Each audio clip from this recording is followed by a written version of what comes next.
I'm a public policy fellow at the University of Melbourne, where I teach into a master's program in public administration, but before that spent 20 years in the Victorian Public Service. During that time I experienced a debilitating episode of depression that put me into a psych hospital for 5 weeks, and then what developed after that for me once I returned back to day-to-day life was an ongoing mental illness comprising clinical depression, anxiety and perhaps an element of bipolar, and I've been living with that condition now for 12 years.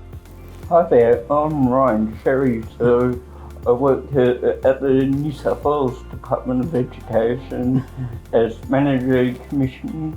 My main role is to work with my team who work with a collection of providers across youth employment and also the disability sector. I'm a family man, so I have 2 young boys who are wild, which is fantastic. It was like I was as a kid, and I've got an amazing wife.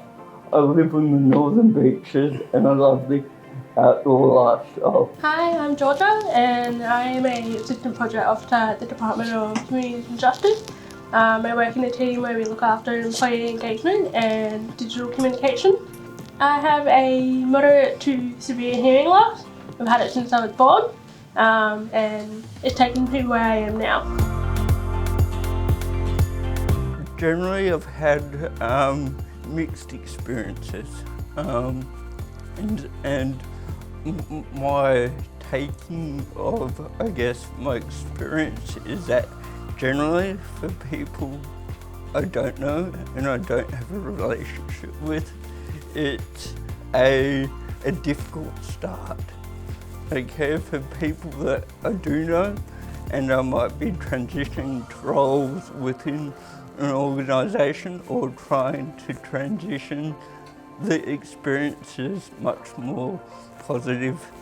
So in terms of a spectrum, obviously I get lots of phone calls from presenting a written application, but from previous experience, sometimes the conversation has stopped upon picking up the phone call, right through to great experiences about during the recruitment process, the hiring manager actually engaging in real conversations, and I know that they're coming from a good place. So the way I tend to apply for positions can be somewhat guarded depending on what role I'm applying for and what the actual process is.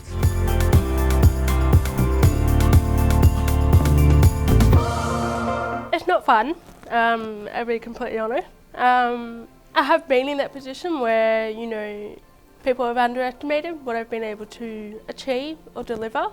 And, you know, it's kind of, you know, a nice little, you know, tap on the back for me to be able to go, hey, I managed to reach what you were, you know, go above and beyond what you were thinking. I guess, yes, I've got additional physical needs, and for me it's engaging in that conversation and having a willingness to do things differently. But obviously, and I use the word we, so we as a collective, my manager and I, really trying to get the best outcome collectively. So there's a lot of things that we do practically that are different that derive a really good result. When you hear hard of hearing or deaf, you shouldn't automatically think that we are people who automatically can't hear.